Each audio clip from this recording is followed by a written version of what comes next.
ஞால வடிவானதுவே நகரம்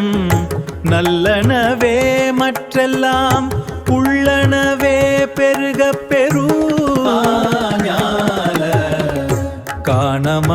காணமளாவியதோர் சரித்திரம் கண்டாய்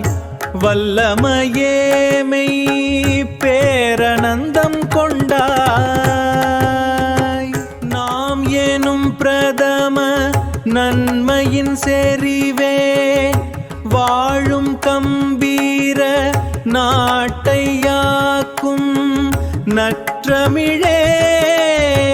பிராமி சிரமணந்தம்